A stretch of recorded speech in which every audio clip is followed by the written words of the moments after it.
आप लोगों को इम्पोर्टेंट फार्मूलाज, जो भी इम्पोर्टेंट फार्मूलाज है वो भी करवाऊंगी, सारे चैप्टर्स के जो हमने कर लिए हैं। और साथ में कुछ और भी उनके भी करवाऊंगी, फार्मूलाज उनके यूनिट वगैरह। और साथ में जो है आपका एटॉमिक स्पेक्ट्रा वाला जो है ना आज चैप्टर वो वाला होगा, हम वो वाला करेंगे। Okay, let's start our session. औज़ु बिल्लाहि मिनश शैतानिर रजीम, बिस्मिल्लाहिर रहमानिर रहीम, अल्लाहुम्मा रब्बि ज़िदनी। हम स्टार्ट करते हैं। आज जो हमारा टॉपिक है एटॉमिक स्पेक्ट्रा का है। पहले हम करेंगे इसकी डिफाइन। एटॉमिक स्पेक्ट्रा क्या होता है? Spectroscopy. It is a branch of physics that deals with the study of wavelength and intensities of electromagnetic radiation. इसमें हम वेवलेंथ के बारे में पढ़ते हैं और इंटेंसिटीज ऑफ इलेक्ट्रोमैग्नेटिक रेडिएशन के बारे में, जो एमिटेड भी होती है और अब्जॉर्ब भी होती है। जो यानी कि जो है ना हम अब्जॉर्ब भी करते हैं और इनको बाहर भी निकालते हैं, एमिटेड भी करते हैं बाय द एटम्स। जो कि एटम से रेडिएशन एमिटेड होती है और अब्जॉर्ब होती है, इसको हम स्पेक्ट्रोमेट्री कहते हैं। The energy and frequency decrease down the series. जो एनर्जी और फ्रीक्वेंसी होती है ना वो डिक्रीज होती है सीरीज में, डाउन द सीरीज डिक्रीज होती है। From Lyman to Pfund series, Lyman से लेके फंड तक। And wavelength increase down the series. जो है ना फ्रीक्वेंसी और एनर्जी, फ्रीक्वेंसी एंड एनर्जी कम होती है डाउन द सीरीज, और वेवलेंथ होती है वो इंक्रीज होती है डाउन द सीरीज। जब ऊपर से नीचे जाते हैं ना तो हमारी फ्रीक्वेंसी डिक्रीज होती है और वेवलेंथ इंक्रीज होती है और एनर्जी भी डिक्रीज ही होती है। इस तरह कौन सा इसमें आएगा रिलेशन? एनर्जी और इनके दरमियान जो है इनवर्स रिलेशन आएगा। अब देखिए formula to find one wavelength, 1 over lambda value of any series is 1 over wavelength is equal to R H 1 over P square minus 1 over N square. ये इसका फार्मूला है तुम लोग करने के लिए। Where P is the number of orbit, जो P होता है नंबर ऑफ ऑर्बिट होता है where electron goes, and N is the number of orbit from where the electron jumps, जहाँ से इलेक्ट्रॉन जंप करते हैं। अब हम देखते हैं कौन कौन सी सीरीज है।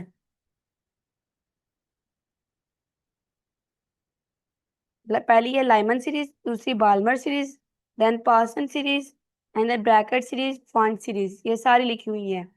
और इसका रीजन कहाँ पे था? लाइमन सीरीज का रीजन होता है अल्ट्रावायलेट रीजन होता है इसका। ये इंपॉर्टेंट एमसीक्यूज आप लोगों ने याद करने हैं। अच्छा, जो कल है ना, इनके अलावा भी जो है ना टेस्ट होते हैं, नेवी का कल टेस्ट हुआ था, नेवी वालों का। तो वहाँ पे एमसीक्यूज वर्बल नॉन वर्बल के तो इजी थे, एकेडमिक के उनके भी बहुत टफ आए। किसी ने जानने वाले ने टेस्ट दिया था तो उसका वो एकेडमिक में रह गए। फिजिक्स के यूनिट आए हुए थे वहां पर, टॉक का यूनिट क्या है, टॉक का फार्मूला क्या है, इसकी डायमेंशन क्या बनेगी, इस तरह आए हुए थे उनमें एमसीक्यूज। और वहां पे ना पास्टन सीरीज का आया हुआ था, इसमें रीजन कौन सा बनता है? इंफ्रारेड रीजन बनता है। तो इसीलिए मैंने आप लोगों को पहले ही वाला चैप्टर करवा करवा रही हूँ कि ये ना आप लोगों का पहले ही हो जाए। इस तरह के एमसीक्यूज आते हैं। उसमें ये आया हुआ था कि today is Monday and the day after tomorrow will be, इस तरह आया हुआ था। तो इसका आना था कि वेडनेसडे है। इस तरह के एमसीक्यू, यानी कि वर्बल नॉन वर्बल के इजी वाले आए हुए थे। और एकेडमिक के थे ना, ये तो इजी थे, यूनिट वगैरह तो इजी थे। लेकिन जो आगे जाके क्वेश्चन सॉल्व करने वाली थी ना, जिनमें एमसीक्यूज आते हैं कि इतना किलोमीटर है, डिस्टेंस है, इस तरह के आप लोगों ने प्रैक्टिस करने न्यूमेरिकल। और आप लोगों ने न्यूमेरिकल किए जो मैंने आप लोगों को वर्क दिया था उस दिन फ्राइडे वाले दिन? जल्दी से बताएं, किस किस ने प्रिपेयर किया है? मैंने आप लोगों को टाइम दिया था, 2 दिन दिए थे आप लोगों को तैयार करने के लिए। मुझे बाद में भूल गया, मैं संडे को याद करवाना भूल गई। अब मुझे बताएं किस किस का तैयार है, जल्दी करें, हैंड रेज करें। सलीना नेक्स्ट। और किसका तैयार है? न्यूमेरिकल किसके तैयार है? इकरा, तानिया, फायजा, आशा, ताहिरा, जल्दी बताएं। बस एक का ही तैयार है? बेटा ये देखिए, आपको मैं जो काम दे रही हूँ कर ही नहीं रहे, तो मुझे क्या फायदा है आप लोग को पढ़ाने का? 2 3 ने बस करना है तो बाकी क्यों आते हैं, बाकी क्लास क्यों ले रहे हैं? मुझे लगता है आप लोग तो क्लास में भी पता नहीं प्रेजेंट होंगे कि नहीं, कहीं पे रख के मोबाइल चले गए होंगे।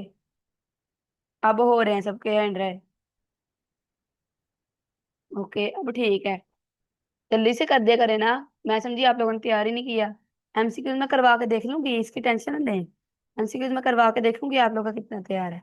चलें। लाइमन सीरीज अल्ट्रावायलेट रीजन में होता है, बाल्मर सीरीज विजिबल रीजन में होता है, पास्टन सीरीज होती है इंफ्रारेड रीजन में, ये अकर होती है। और ब्रैकेट सीरीज इंफ्रारेड रीजन में ये भी होती है। और नंबर जो है ना इनमें 2 और हायर ऑर्बिट होते हैं, 3 और हायर होते हैं, ये आप लोगों ने देख लेने हैं। फन सीरीज फार इंफ्रारेड रीजन में ये अकर होती है। मैंने लिखा हुआ था, इसका क्या मतलब है? हाँ जी। ऊपर जो था उसमें मतलब ये रीजन जहाँ थे वहां पे आगे तो एन का ऑर्बिट था, ये पी का क्या मतलब है? पी का मैंने ऊपर वन आप टू लोग को थ्री यहाँ बताया हुआ है। P is the number of orbit. P is the number of orbit. वो नंबर दूसरे नंबर ऑफ सीरीज है और ये नंबर ऑफ ऑर्बिट ऑर्बिट है ये भी। Bohr model of hydrogen atom, इसके बारे में पढ़ेंगे। बोहर मॉडल 1913 में नील बोहर ने फॉर्मुलेटेड किया था, जिसमें semi classical hydrogen atom model based on classical physics पे ये डिपेंड करता था quantum theory. It has 3 main postulates, इसके 3 मेन पास्टर्ड्स आप लोगों ने एक दफा पढ़ने हैं। और इसका फार्मूला जो multiple integral of the orbital angular momentum is equal to integral multiple of H over 2 pi R, M V R is equal to N H over 2 pi R, ये इसके इक्वल था। Where N electron jump from higher orbit to a lower orbit, जब orbit में ये jump करेंगे तो हम ये फॉर्मूला लगाएंगे is equal to E N minus E P. इसे E N is energy of orbit from N where N electron jump, E P in the energy of orbit, ये एनर्जी ऑफ ऑर्बिट है। E N भी energy of orbit है जहां से electron jump करते हैं। लेकिन ये जो ईपी जो है ना, ये एनर्जी ऑफ ऑर्बिट, वहां पे electron comes from jumping, jumping के बाद कम्स जहां से आते हैं। ये इलेक्ट्रॉन जंप होते जहां से ये आते हैं वहां पे ये वाला। रेडियस ऑफ क्वांटाइज्ड ऑर्बिट्स, ये आप लोगों ने पढ़ लेना, इसके फार्मूलाज मैंने लिखे हुए हैं। वेलोसिटी ऑफ इलेक्ट्रॉन, कितनी होती है वेलोसिटी इलेक्ट्रॉन की? 2.18 मल्टीप्लाई 10 की पावर 6 मीटर पर सेकेंड। इंपॉर्टेंट एमसीक्यूज है, ये आप लोगों ने देख लेना है। ये वैसे भी चैप्टर इंपॉर्टेंट है आप लोगों का। उनकी वैल्यूज जो है प्लांक्स कांस्टेंट की आप लोगों ने याद करनी है। ये मोस्ट इंपॉर्टेंट वैल्यू है। 6.62 मल्टीप्लाई 10 की पावर -34 और 4.163 मल्टीप्लाई 10 की पावर -15 EVS। इलेक्ट्रॉन ये वाला आप लोगों ने याद करनी है, इसकी value is equal to H है। प्लांक्स कांस्टेंट की वैल्यू आप लोगों ने याद करनी, मोस्ट इंपॉर्टेंट है। नेक्स्ट हम देखेंगे ये इनकी वैल्यू फिर लिखी हुई है। टी ब्रोगली के लिए वैल्यू लिखी हुई है 3.34 मल्टीप्लाई 10 की पावर -10 मीटर। ये आप लोगों ने याद कर लेनी है। एनर्जी लेवल डायग्राम, ये आप लोगों ने एक दफा देखनी, इसमें देखने वाला या करने वाला। अच्छा, लिमिटेशन आ सकती हैं। limitations of Bohr atomic model, the Bohr atomic model is very limited in terms of size की वजह से ये limited है। poor spectral predictions are obtained, तो poor spectral prediction है वो obtain की जाती हैं when larger atoms are in question, जब ज्यादा स्टेटमेंट में हो गए। it cannot be predict the relative intensities of spectral line, ये spectral lines की intensities को ये predict नहीं कर सकती। Bohr model of an atom fail to explain the Zeeman effect, क्योंकि इसने जीमेन इफेक्ट नहीं था पेश किया, इस वजह से ये रिजेक्ट कर दिया गया था। इसने स्टार का इफेक्ट पी बयान नहीं था किया, इस वजह से। It violate ma'am Zeeman effect क्या है? क्या? Zeeman effect. Zeeman effect effect of magnetic field on the spectra of atom, जहाँ पे मैग्नेटिक फील्ड अफेक्ट करती है, जहाँ पे मैग्नेटिक फील्ड अफेक्ट करती है वो होता है जीमेन इफेक्ट होता है। और जो स्टार का इफेक्ट होता है effect of an electric field on the spectra of atom, जहाँ पे इलेक्ट्रिक फील्ड अफेक्ट करती है। Is it clear? Yes ma'am. Okay. चौथा, इसका एक और अनसर्टेनिटी थी। It violets the Heisenberg uncertainty principle, इसने वायलेट कर दिया कि अनसर्टेनिटी प्रिंसिपल हाइजेनबर्ग का इसको वायलेट कर दिया था, इस वजह से ये रिजेक्ट कर दिया गया। It could not be explain the spectra of 10 from larger atoms. अब हम देखेंगे एक्साइटेशन एंड पोटेंशियल, ये आप लोगों ने एक दफा पढ़ना है ये वाला। Excitation potential is the potential to be applied to an electron, जो कि पोटेंशियल जो अप्लाई किया जाता है इलेक्ट्रॉन पर atoms shell of an atom to lift it into an excited energy state. Excited energy state से जब इसे लिफ्ट किया था, ऊपर किया था, निकाला था, तो ये अप्लाई किया था excitation principle. Ionization potential is the minimum potential, यहाँ पे मैक्सिमम होगा पोटेंशियल, यहाँ पे मिनिमम होगा potential outside the atom, that atom is ionize, जहाँ पे एटम आयोनाइज किया जाता है। नेक्स्ट हम करेंगे एक्सरे। एक्सरे, एक्सरे क्या होती है? Anyone nose? जल्दी करें, मेरे में हिम्मत नहीं, जल्दी जल्दी करें। X ray.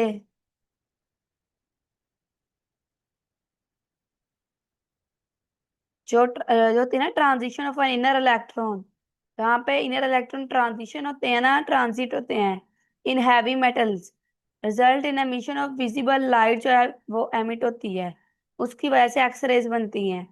Atomic electron transition is the change or jump of an electron from one energy level to another within an atom or artificial atom. इट appears this continues as the electron jump from quantized energy level to another। इसकी जो value थे few nano seconds और less than होती है। Production, ये कैसे production होती है इसकी एक्सरेज की? X ray, the generation of x rays occur when electron accelerated under a potential difference and turned into electromagnetic radiation। जब अकर when electron जो है ना एक्सेलरेट होते हैं, जब इलेक्ट्रॉन पोटेंशियल डिफरेंस अकर होते हैं and turn into electromagnetic radiation, potential difference से बनता है तो इलेक्ट्रोमैग्नेटिक रेडिएशन जो है टर्न होती है। And X-ray tube in its respective component placed in a vacuum। Vacuum में X-ray tube रखी जाती है and generator and make up the basic component of X-ray production का basic component ये बनाता है। बाकी आप लोगों ने प्रॉपर्टीज वगैरह पढ़ लेनी है एक्सरेज की कंटिन्यूस स्पेक्ट्रम। इसका फॉर्मूला ये होता है कि एक्सरे ट्यूब जो है ना is given by C over lambda E V when V is accelerating potential. यहाँ पे वी जो है एक्सेलरेटिंग पोटेंशियल होता है। सीटी स्कैनर, ये आप लोगों ने खुद पढ़ना है, इतना नहीं, इतना इंपॉर्टेंट नहीं है, आप लोगों ने खुद पढ़ना है इसका। तो मैं ना भी करवाऊँ, आप लोगों ने वो भी करना होता है, आप लोगों को पता है ना। मैंने आप लोगों को बताया फर्स्ट यही कि जो मैं पढ़ाऊंगी वो तो आप लोगों ने पढ़ना है, लेकिन उसके अलावा जो चैप्टर कराया था वो आप लोगों ने खुद पढ़ना होता है।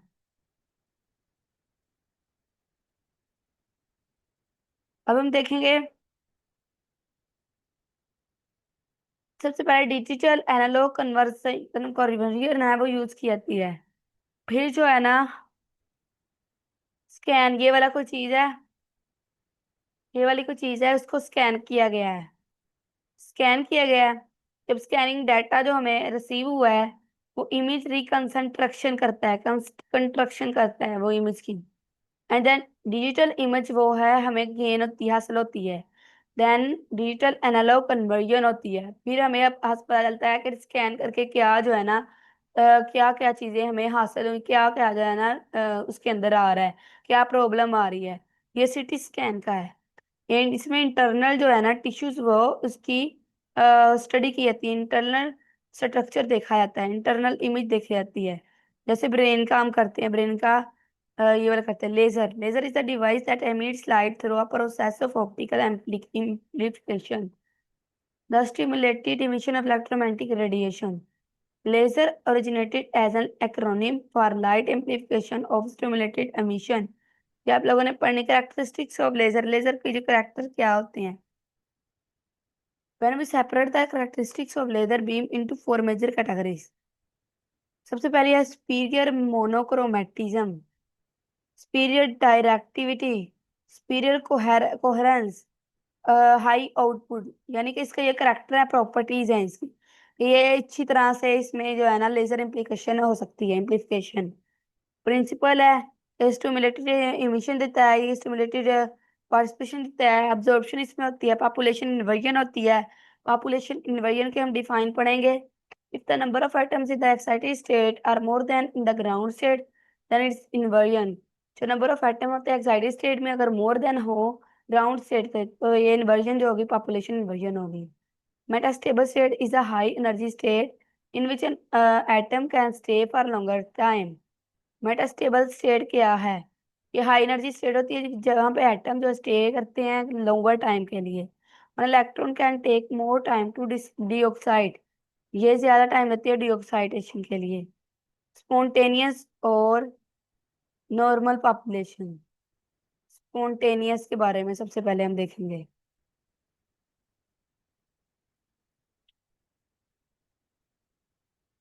स्पॉन्टेनियस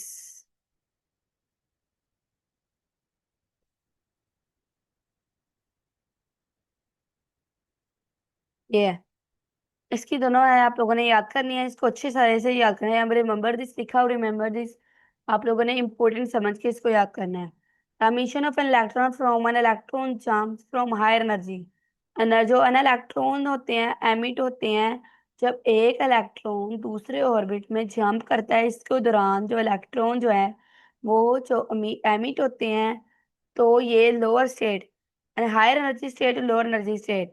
ये हायर एनर्जी स्टेट है कि जब लोअर में जाती है, इसके दौरान जो इलेक्ट्रॉन एमिट होते हैं उसको कहते हैं स्पॉन्टेनियसली एमिशन। उसको कहते हैं एमिशन, जो होती है स्पॉन्टेनियस एमिशन कहते हैं उसको। Number of atoms in the ground state is more than, number of atom जो ग्राउंड स्टेट में होते हैं मोर देन होते हैं number of atoms in the excited state. क्योंकि हम देखेंगे कि एक जो है वो जो आता है वो अगले वाले में जो है वो होता है ट्रांसफर हो जाता है, तो पिछले वाले में कम होता है। इस तरह number of ground state is more than number of atoms in the excited state, it is normal population. ये नॉर्मल पॉपुलेशन होता है। Helium neon laser, laser principle of laser action, the excitation mechanism involve colliding electron with the helium atom.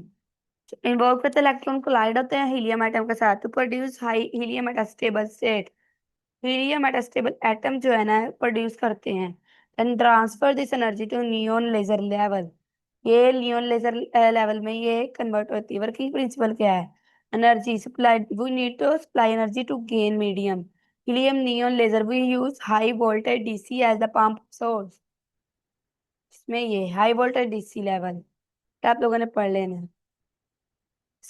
इसकी usage में पढ़ते construction आपने पढ़ लेनी है। Helium neon laser are use in the industry, ये इंपॉर्टेंट एमसीक्यू है, ये इंडस्ट्रीज में यूज होते हैं। ये जो है साइंटिफिक इंस्ट्रूमेंटेशन के लिए यूज होते हैं। They are use in college laboratories, laboratories में यूज होते हैं। ओके, आप लोगों का जो है ये वाला टॉपिक कंप्लीट हो गया है सारे। अच्छा, आप लोगों को ये भी मैं कंस्ट्रक्शन भी करवा देती हूँ।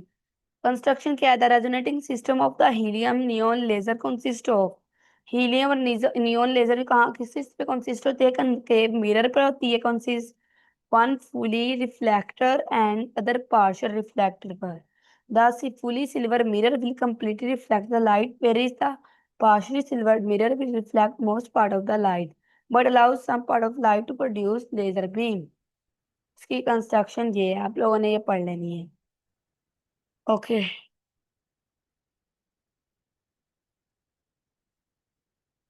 ओके हमने ये वाला कर लिया है। एटॉमिक स्पेक्ट्रा वाला जो है वो सांस चढ़ी हुई है, मैंने भागती भागती हुई आप लोग की क्लास स्टार्ट करवानी थी। अच्छा, आप लोग का ये वाला एटॉमिक स्पेक्ट्रा वाला जो है चैप्टर हो गया है, हमने ये वाला कर लिया है। तो मैंने आप लोगों से कहा था कि मैंने आप लोगों को जो है ना फार्मूला शीट्स करवानी है, कि जो फार्मूलाज होते हैं, इंपॉर्टेंट जो फार्मूलाज है ना वो आप लोग को करवाने हैं हर चैप्टर के। ये आप लोगों ने तैयार करने हैं। यहाँ से जो है ना चैट शीट जो है आप लोगों को शेयर कर दूंगी। ये वाली मोस्ट इंपॉर्टेंट है चैट शीट, ये आप लोगों ने अच्छे से पढ़ लेनी, सारे फार्मूलाज हर चीज लिखी हुई है। वैसे तो आप लोगों को किए हूँ स्टार्ट से, आप लोगों ने किए हुए, लेकिन आप लोगों को अगेन मैं करवा देती हूँ। मैं शेयर करती हूँ आप लोग के साथ, स्टार्ट से हम करते हैं। हम डेली ना जब भी हमारे फिजिक्स का लेक्चर लेक्चर हुआ करेगा, हमने जो है उसमें से चैट शीट हमने किया करनी है। हर दफा 2 चैप्टर की हमने चैट शीट किया करनी है। आज भी हम करेंगे फिजिकल क्वांटिटी। लेंथ की ऐसा यूनिट क्या होता है? मीटर। इसका सिंबल होता है एम। मैथ का किलोग्राम होता है। टाइम का सेकंड होता है। इलेक्ट्रिक करंट का एम्पेयर होता है। थर्मोडायनेमिक टेम्परेचर का केल्विन होता है। इंटेंसिटी ऑफ लाइट का कैंडेला होता है। अमाउंट ऑफ सब्सटेंस का मोल होता है। डिराइव्ड यूनिट्स, डिराइव्ड यूनिट्स कौन से हैं? फिजिकल क्वांटिटी फोर्स का यूनिट होता है न्यूटन। या आप लोगों ने याद रखना है डिराइव्ड यूनिट्स कौन से हैं, फिजिकल क्वांटिटीज कौन कौन सी हैं, डिराइव्ड यूनिट्स कौन से हैं, और दूसरे वाले कौन से सब बेसिक यूनिट बेस यूनिट्स कौन से हैं, और डिराइव्ड यूनिट्स कौन से हैं, और सप्लीमेंट्री यूनिट्स कौन से हैं। Force, work, power, pressure, electric charge, ये वाले कौन सा यूनिट है ये वाला? Force, work, power, pressure, electric charge. Supplementary, drive या बेसिक यूनिट, बेस यूनिट्स हैं। Derived derived. ड्राइव क्वांटिटीज है, सही है। फोर्स का यूनिट होता है न्यूटन, एवर का जॉल, पावर का वॉट, प्रेशर का पास्कल होता है, इलेक्ट्रिक चार्ज का कूलम होता है। और इनके जो बेस यूनिट्स भी लिखे हुए हैं, kilogram metre per second square, kilogram metre square per second square. ये आप लोग को निकालने मैंने उस दिन बता दिए थे एक लेक्चर में, सारा कुछ आप लोग को बताया हुआ है। इलेक्ट्रिक चार्ज का कूलम होता है।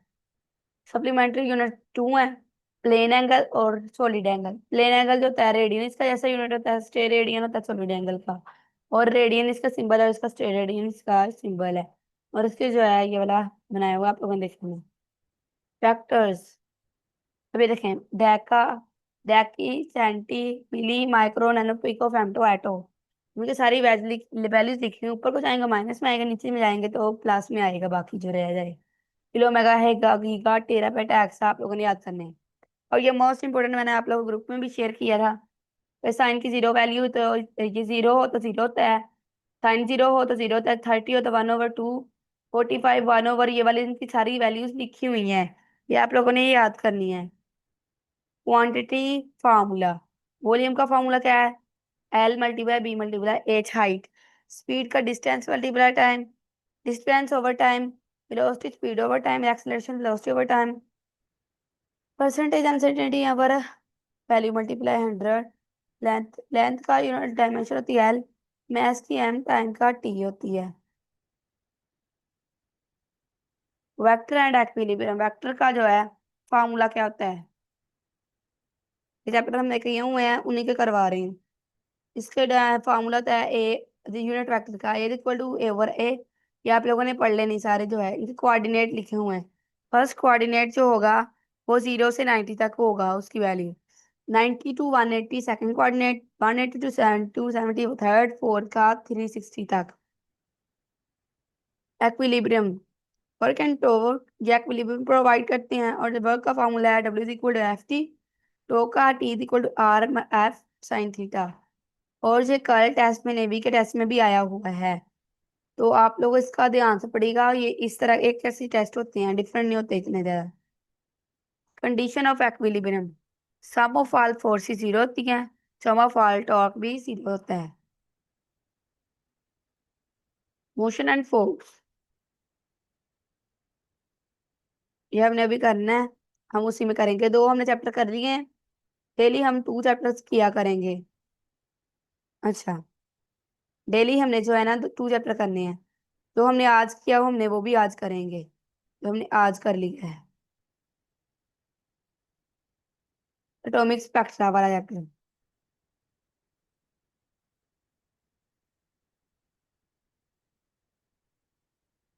जो क्वांटिटीज, सबसे पहले one over wavelength is equal to R H. ये किसका फार्मूला है? Rydberg constant. आर ये किसकी वैल्यू? R is equal to 1.09 metre 10 की पावर 7 पर मीटर, किसकी वैल्यू है ये बताएं? आर किसकी वैल्यू है?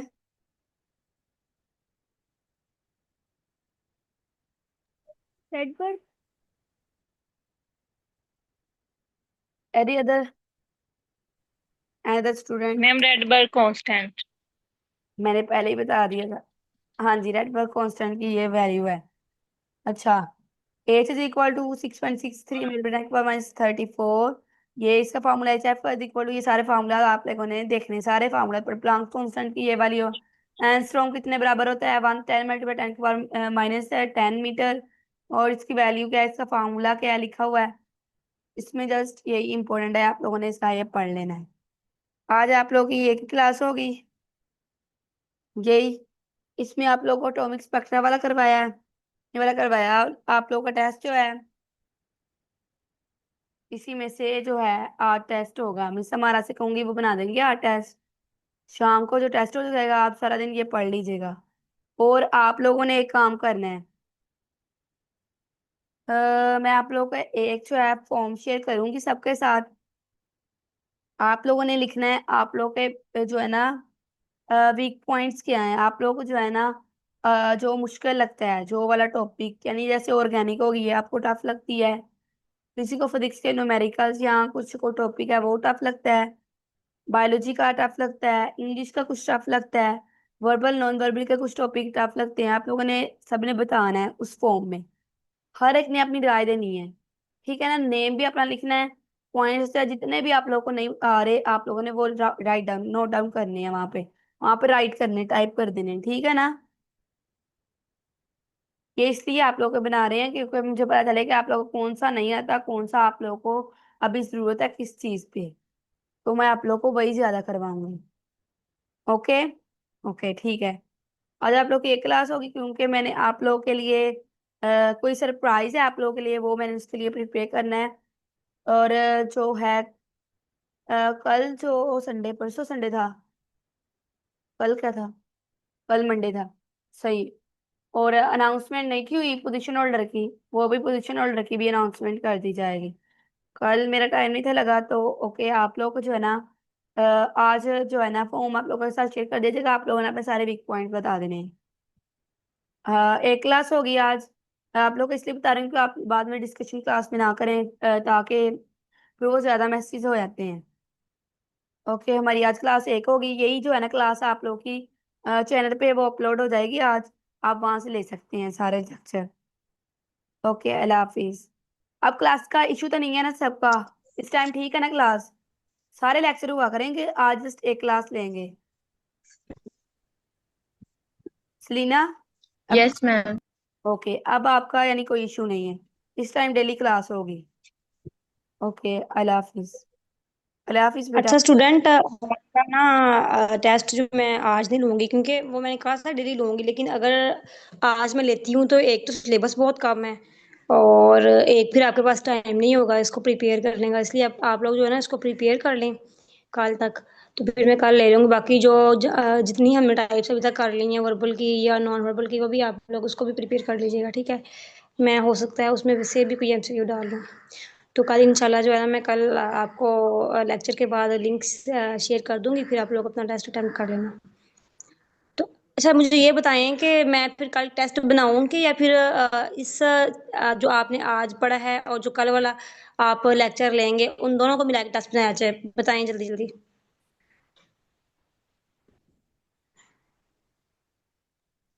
मैम दोनों को बताएं। मिला के। मैम दोनों को कर लें। दोनों को मिला के चलें, ठीक है, क्योंकि इस तरह मेरे लिए मुश्किल होता है, और अगर मैं एक में से बनाऊँ ना, इस सब इसी आपकी बुक में से, तो फिर मैंने इसमें से काफ़ी ज़्यादा एमसीक्यू बना देने हैं, तो इसलिए भी चलें ठीक है, ऐसे ही कर लेते हैं। कल इंशाल्लाह जो कल का लेक्चर होगा ना उसको ऐड करके और इसको ऐड हाँ, करके बना इस देते चैप्टर की वैसे भी वेटेज कम है, हैं। टेस्ट में इसकी ना वेटेज कम है, इतने ज्यादा इसमें एमसीक्यूज नहीं होते, बस इनके यूनिट वगैरह और इसकी वैल्यूज वगैरह आ जाती होती है। ओके, हमारी क्लास खत्म हम्म। हो गई है, अल्लाह हाफिज। हम खत्म करते हैं अपना सेशन। ओके, अल्लाह हाफिज।